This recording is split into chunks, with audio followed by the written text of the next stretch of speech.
Greetings, my friends and comrades. So, previously, I had a conversation. I made the episode using AI. I liked the AI episode, but I showed it to some of my friends, and they were like, don't use AI. So I'm not. I am not going to be using AI in my second channel. That doesn't mean that my primary channel won't have any AI. In fact, my primary channel will be all AI. I might consider weaning off of it or phasing out, but that is just a far future consideration. But generally, I just wanted to say, God bless you. Hope you all guys are having fun. Now, on to the video. Last episode, we were introduced to the nature of the Wolvers. Today, we'll introduce you to the People's Kingdom of Wolcottia, giving a basic outline of its lore. Before watching this video, remember to check out my main channel and Micah's Discord server. Beyond this, remember to share my video and keep up the discussion, for only comments promoting blasphemy against the Lord, Hashem, will be taken down. And now, on with the video! The People's Kingdom of Wolcottia is a North American state situated between Mexico to the south, post-American nations to the east, and Canada to the north. While the official version of the national anthem, known as This Is the Hour, is rarely played due to its extreme difficulty and unusual style, most Wolcottians play the International and God Save the King. The capital city, Wolcottia, is known for its prosperity and wealth, but also its deeply entrenched culture and highly religious nature, along with several other cities such as Coronas, Wolcottia, and Los Angeles. Wolcottia is a semi-constitutional monarchy under the leadership of Emperor Frederick and Consul Joseph Eisenhower.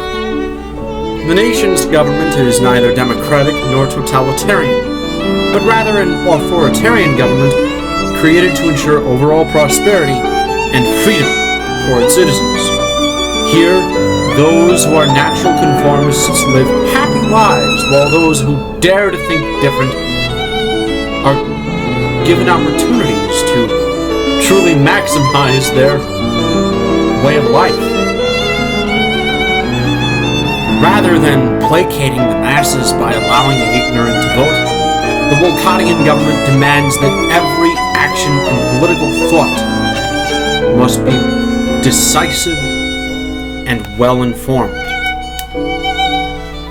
The nation's flag, known as the Blessed Gear, is rich with symbolism. The black symbolizes an iron will, the blue represents a desire for peace, and the green represents the nation's vast forests and the roots of the monarchy. The diamond surrounding the gear emphasizes the national symbol, while the gear symbolizes unity and progress under monotheism. While this is found on government buildings, a separate flag known as the Blessed Tree is found everywhere. The origins of this symbol began in medieval Wolcottia, where nobles planted trees in every place that they conquered or settled in.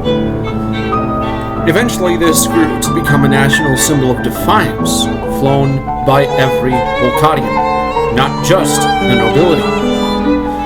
Thorax faith, the national religion of Wolcottia, is a strict monotheist religion with the ultimate design of following God, or Zan, in Thracian Altiarist, Old High Thracian. The name itself is a misnomer from the Catholic Church, as Thorak himself is a tertiary figure in Thorax faith, akin to naming Christianity after the Virgin Mary rather than Jesus. Well, I mean, the Palmyrans named Christianity after the Virgin Mary, probably, but don't include the Palmyrans. While you learn about the prophets and founders later, let's first talk about its core doctrine, one focused on elevating one's self to the level of God through sovereignty, character, and integrity. The idea is this. Christians have a massive argument within their religion, the idea of faith versus works. Ultimately, what do you choose to believe in, and what do you choose to do? Thracians put the emphasis on the person you choose to be, who you choose to be. Sovereignty is your ability to choose who you want to be. Character is the person who you want to be, and the standard you hold yourself up to, and integrity is how far you hold up that standard. That forms the most basic teaching of Thorax faith, and while we're going to get into a hell of a lot more than that later episodes, that is the summary for now. Vilkism is the national ideology of Wolcottia, centered around the three separate principles of crown, folk, and country. Crown symbolizes the underlying traditions behind a nation, a loyalty to the institution of monarchy, but maybe not the monarch if he is a tyrant. Folk symbolizes a commitment to serving the people, even if the people themselves aren't the ultimate rulers. A good translation of Vilk, which Vilkism is named after, would be folk, but also the concept of the moral majority. The idea of a majority of people that are led to morality.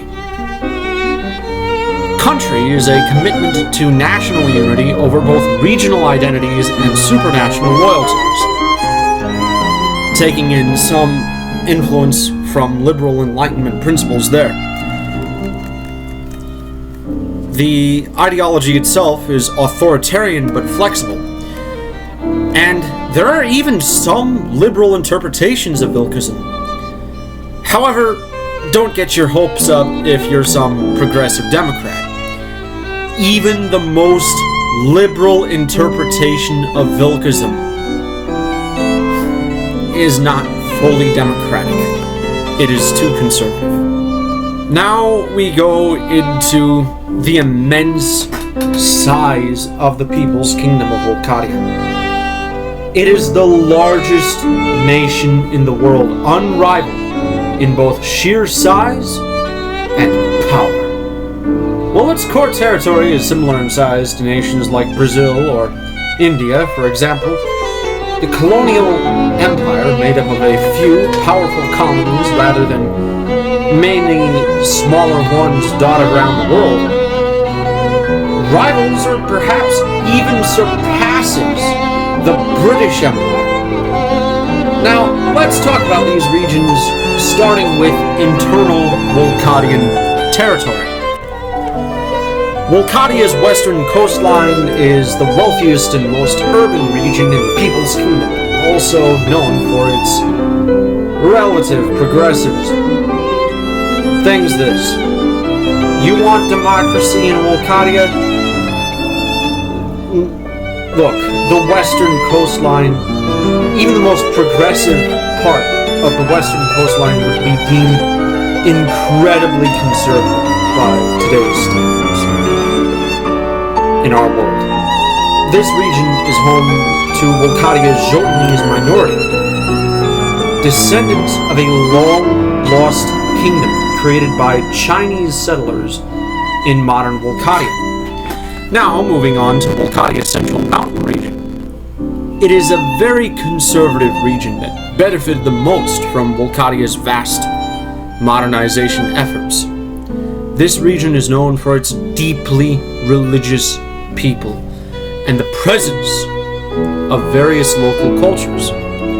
Though I wouldn't call it a melting pot, it's more of a mosaic. Yeah, it's incredibly rural villages within this region, for example. There are plenty of areas in this region where one language, though linguistically similar to nearby languages, is completely unique to that one village. That is the nature of the mountain region, and how mountainous it is. However, this region is home to Coronas, one of Wolcottia's largest and holiest cities, and the center of all followers of Thorax faith worldwide. We'll talk about it later, but basically think not the Pope, but a massive council with 13 leaders. Moving on to the east of the mountains, Wolcottia's, eastern forests is another glorious symbol of Wolcottia's monarchy and its vast influence in daily life. This is the home of Wolcottia's capital city, Wolcottia, which means capital in classical Wolcottian. I know, I'm very creative on my part. Well, the thing is, despite its uncreative name, it is both Wolcottia's capital city and the home to its greatest art. Museum after museum, fine restaurants, concert halls, cathedrals, tarenos, which are Thracian cathedrals, vast synagogues, architectural projects, and even the Imperial Lane, which is a vast network of roads or a road throughout the center of the city. And alongside it, there are statues of figures like Alexander the Great, leaders of empires from times past. The thing is, the eastern forests are also the most Christian region of Wolcottia, and there's a major subregion known as Rochla that dominates its east. It is made up of the descendants of Christian American farmers from the Manifest Destiny era, you'll learn about that later in the video, and later Slavic and German immigrants. Now, Syria, within Wolcottia's far south, is a region dominated by the Nafsyrian ethnic minority. It's also the most Hispanic region of Wolcottia. This culture is entirely different from the Wolcottian people, most comparable to that of Semitic peoples like Arabs and Jews. Maltese, I believe, are also Semitic, but that's not important. We're learning about Wolcottia, not Malta. Although various linguists have theorized a potential link between Nafsyrians and Phoenicians, Carthaginians, this link is only theorized and completely impossible to prove. Nafsyrians are known for their independent streak against the dominant Wolcottian ethnicity, as they are fierce about maintaining their various languages and customs. Despite this, they are not anti-Wolcottian, as most Nafsyrians view themselves as a part of greater Wolcottian civilization.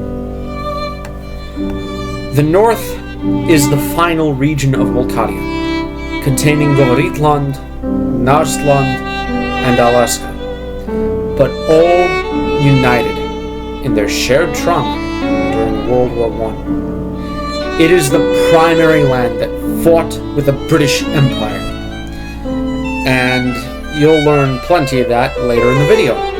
The Govorits are a Native American people that have largely kept their culture despite Wolcottia's advancements. maintaining their identity as one both loyal to Wolcottia and fiercely independent. Meanwhile, Alaska is the home of the exiled white Russian government, though it currently remains under Wolcottian control. The Tsar and his descendants have become dukes within Wolcottia's political system. Now we talk about Wolcottia's colonial empire. The People's Kingdom, its primary goal is to reform the empire into a federation of equals. Now, this isn't Wolcottia turning into this liberal democracy that's equal and has equality and is equal in its equality, but rather a commitment that Wolcottia will streamline its empire to make all regions within it equally important. Its primary opponents are the presence of various criminal organizations within the colonies and the sheer bureaucratic hurdles of such profound reforms. So, we start with the Kingdom of Dixie, formed after a slave rebellion in the United States. While African American at heart, it has converted to Thorax faith and adopted much of Wolcottia's official ideology. This has contributed to an interesting background in which Wolcottian ideals mix with African American customs.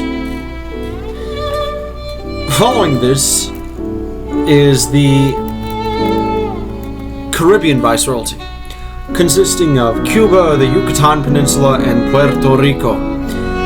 This colony is the most disloyal of all Wolcottian colonies, as the Spanish-speaking population has many tensions with the dominant Wolcottian government.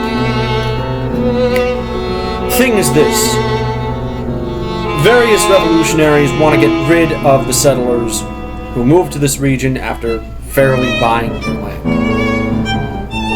The Wolcottians never evicted the locals of their property. They generally modernized the region. They sent settlers, bringing in Thorax faith and some elements of Wolcottian culture. The Wolcottian government is actually completely fine with these colonies becoming independent.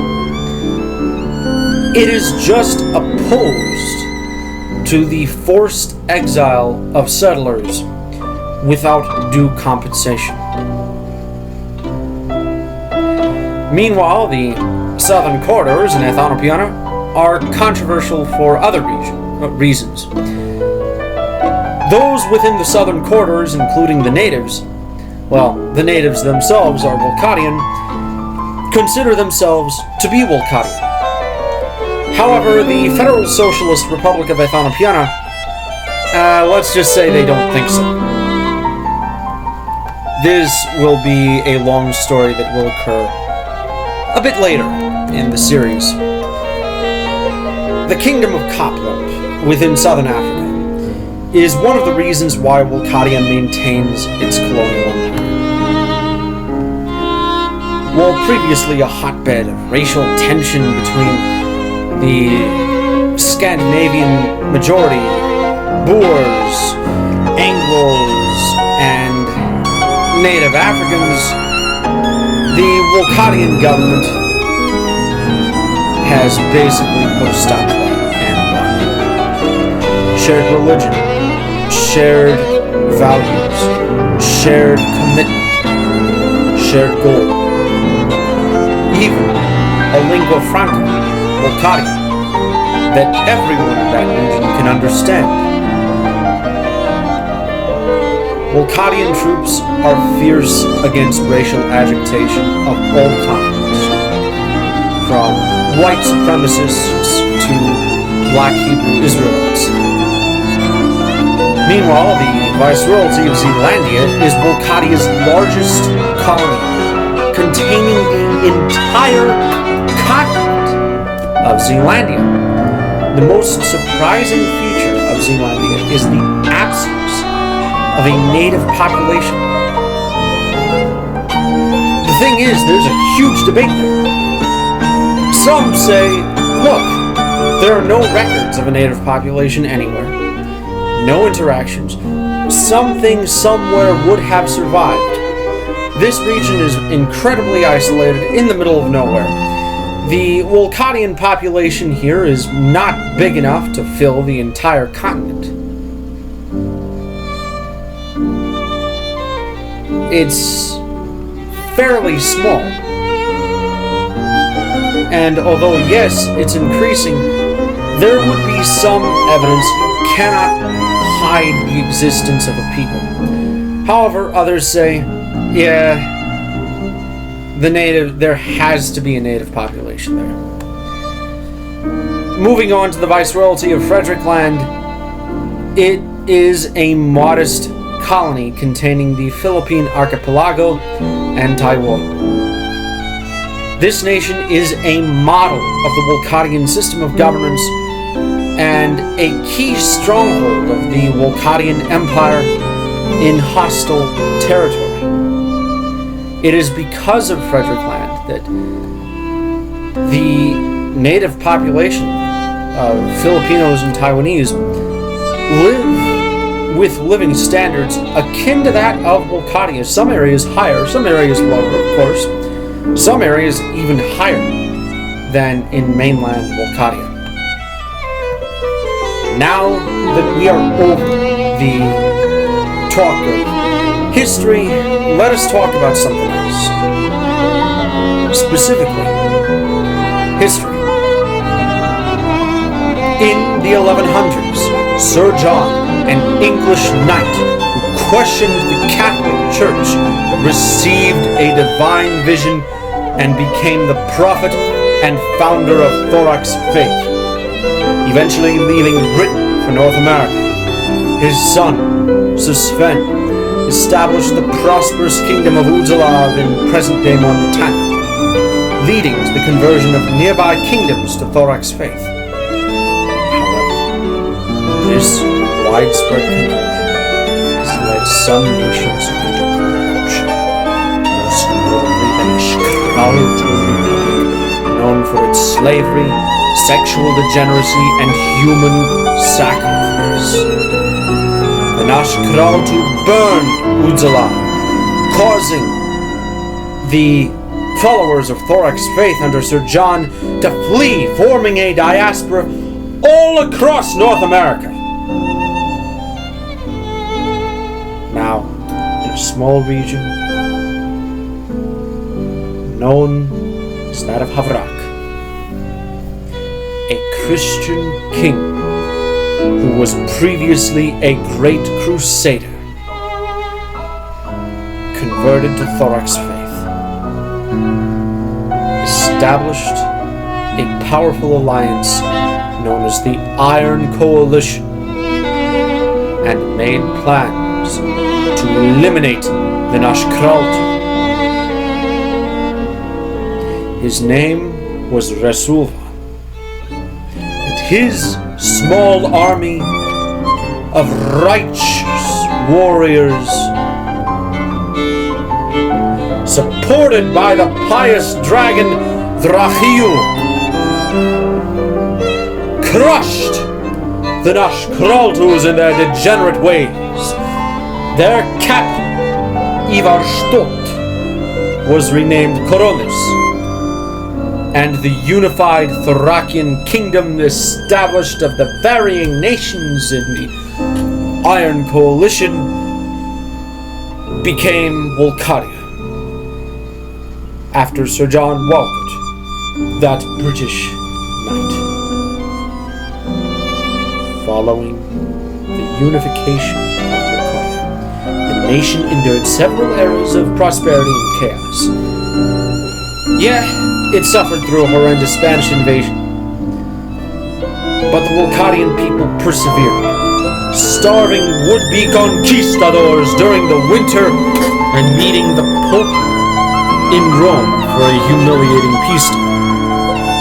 With Wolcottia's sovereignty guaranteed, they managed to face off aggression from the rest of the world. and establish prospering cities trading with European powers and the glorious capital city of Japatala. However, that golden age couldn't last forever. In 1836, the United States launched a crushing blow against the Wolcottian people, with the brutality of their attacks being remembered even today. During the 1840s, Wolcottia was dragged into the modern era by General James K. Polk, a former American politician who defected to the Wolcottian side after witnessing the sheer brutality of his nation. Due to the modernization efforts, Wolcottia survived a second American invasion and became prosperous under the next emperor, Ildar I of the House of Alaris. This was not without its costs, as even though the United States crumbled down, split into a variety of separate kingdoms, the People's Kingdom of Wolcottia lost some very important key territory. This territory was named Narstran.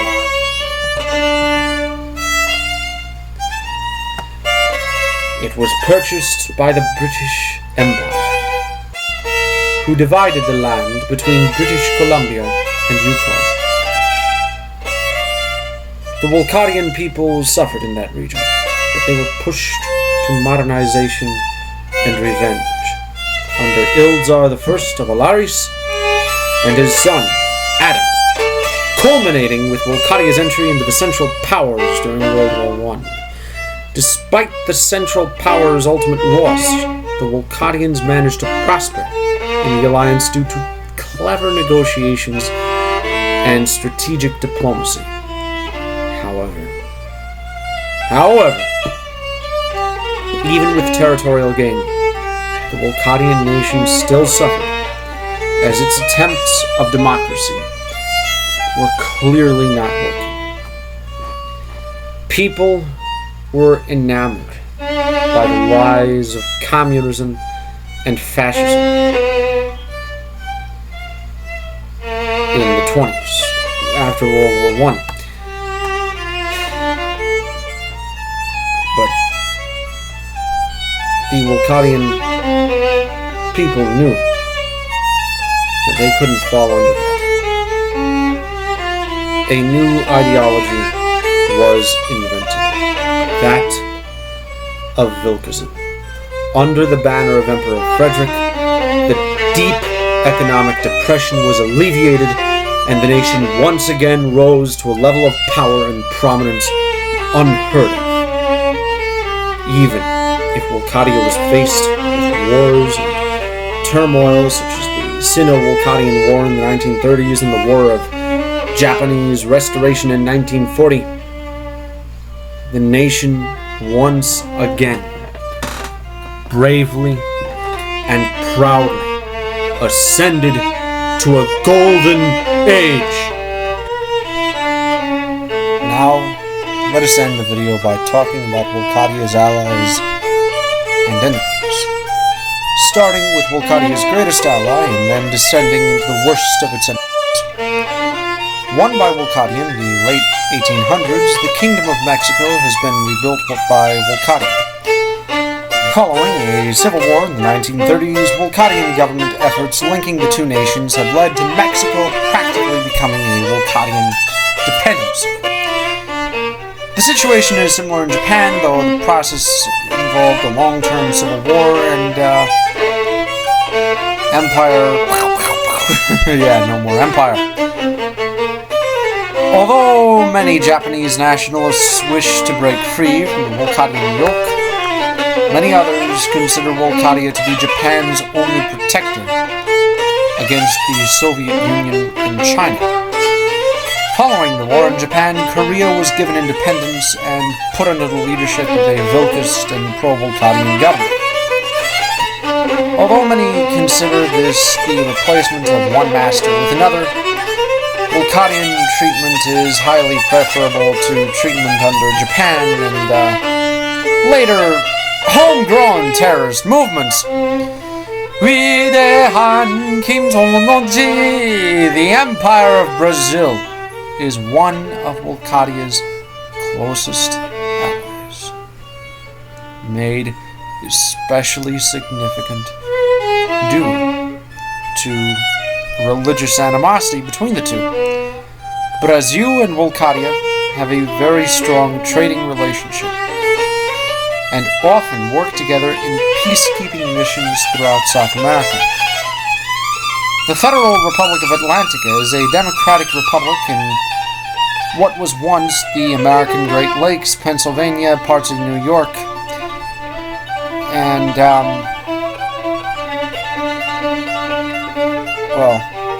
those regions. It is known for its two dominant ethnicities, the Americans and Wolcottians, who celebrate their culture as equal within Atlantica.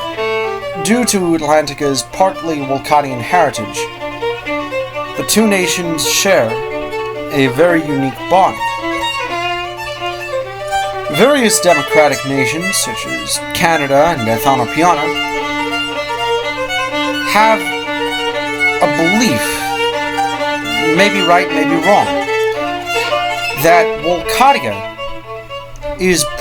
that Atlantica is pretty much a more democratic and equitable version of Wolcottia.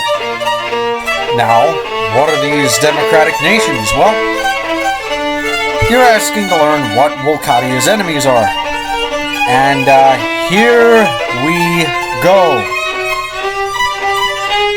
An island nation between Wolcottia and the Soviet Union, the Federal Socialist Republic of Ethiopia is a proud nation that has endured years upon years of turmoil and is now entering an era of prosperity. The FSRE, the Federal Socialist Republic of Ethiopia, claims Wolcottia's colony is in the south, while the southern corridors. Although this may look like an easy anti-colonial pitch, Wolcottia's colonies within Ethiopia are very different culturally to Ethiopia itself, and most of them consider Wolcottian colonial rule to be the only defense of their culture. Fuck. Lots of them don't even consider themselves Ethiopians. They just want that nation to mess around in the north, do whatever it wants, while they continue to do their stuff in the south. Now, going beyond this, we have the Republic of China under Li Wei, a powerful anti-Wolcottian regime with the sole purpose of eliminating Wolcottian and Soviet influence within Asia. Because of this, they have become a powerful asset to the British Empire in the Cold War against Soviet control. You'll learn about that later. But you will learn that it is quite interesting going beyond this. You are now entering the conclusion. The People's Kingdom of Wolcottia is the last major colonial power in a decolonizing world. While unequaled in brutality, sure, it has worked to ensure the prosperity and security of its people. Though Wolcottia today is nowhere near a democracy, in fact, to the contrary, those within it experience a deeper sense of freedom than even those within the free world itself. Those who are true to themselves are released from the constraints of mundanity and not only given permission, not only given encouragement, but a direct guarantee from the Emperor himself that they can live their lives the way they want to without external interference. Next time, let us talk about the intricate political nature of the world, all leading to one key event which will shape it for the next 50 years. Till then, be an artist, not a nerd, and don't forget, the Lord is the divine source of creation. He who is beyond all is beyond all, the honored, blessed, and great, most beautiful, most powerful, most righteous, and most loving. Amen.